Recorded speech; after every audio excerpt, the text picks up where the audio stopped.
भारत में कृषि से जुड़े 60 से 80% कार्य महिलाएं करती हैं, जबकि उनको केवल 13% जमीन पर ही अधिकार प्राप्त है। महिलाओं की सामाजिक और आर्थिक तरक्की के बारे में तब तक नहीं सोचा जा सकता है जब तक हाशिए पर जी रही ऐसी महिलाओं का जीवन बेहतर बनाने का प्रयास सफल न हो।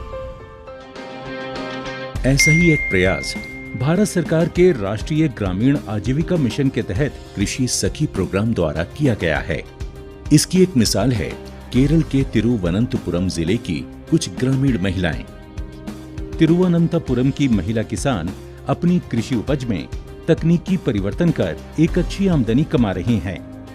इस कार्यक्रम का मुख्य उद्देश्य कृषि पर निर्भर रोजगार को बढ़ावा देना और उसे टिकाऊ बनाना है, ताकि गरीब ग्रामवासियों की मेहनत को जैविक खेती के माध्यम से देश की मुख्य धारा से जोड़ा जाए।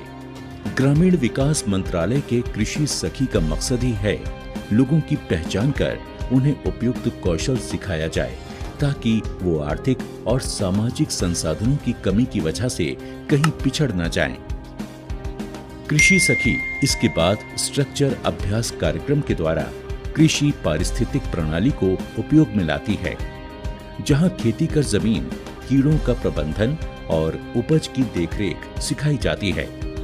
इसके अलावा इन उत्पादों को बाजार से जोड़ने की जानकारी और मार्केटिंग के बारे में भी सिखाया जाता है।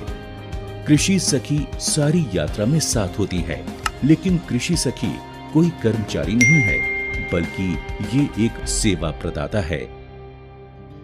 केरल के तिरुवनंतपुरम जिले के कोडुवाचनूर गांव में मीना पिछले 6 सालों से इसी तरह की गतिविधि तंत्र पर काम कर रही हैं। मीना को कृषि के क्षेत्र में काम करते हुए अब 10 साल हो चुके हैं। इसकी 2 बेटियां हैं और उनका सपना है कि वे दोनों बड़ी होकर कृषि अधिकारी बने, ताकि वो किसानों के जीवन को बेहतर बनाने में मदद कर सकें।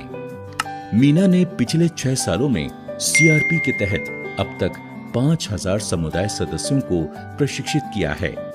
ऐसी ही एक सदस्य वत्सला कुमारी भी हैं, जो महिलाओं के एक दल के साथ मिलकर जैविक उर्वरकों के इस्तेमाल द्वारा सब्जियां और फल उगाती हैं। इनके पति भी इसी क्षेत्र में काम करते हैं। एक अच्छी गुरु की तरह मीना ने वत्सला को इस बात के लिए तैयार किया है कि वो अपने उत्पादों को बाजार में सीधा स्थानीय दुकानों को बेच सके। वत्सला को मिले इस आत्मविश्वास से अब उसे काफी मुनाफा हो रहा है।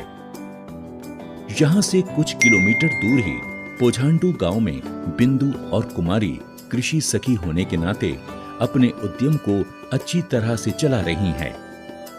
इन्होंने कृषि के एकीकृत तरीके का इस्तेमाल करके सब्जियां जैसे बैगन, मटर, मिर्ची, मोरिंगा, भिंडी और करेला तो उगाया ही है। साथ ही ये गाय, बकरी, मुर्गी पालन और मधुमक्खी पालन भी करती हैं। बिंदु केवल मधुमक्खी पालन से ही साल भर में करीब 250 लीटर शहद बेच देती है। वो इस शहद को 1-1 लीटर की बोतलों में 300 रुपए प्रति बोतल के हिसाब से बेच के अच्छा मुनाफा कमा रही है। गांव में पंचायत भी साप्ताहिक बाजारों का आयोजन करती है। इसकी मदद से पंचायती गांवों के लोग ताजे और जैविक उत्पादों को खरीद पाते हैं।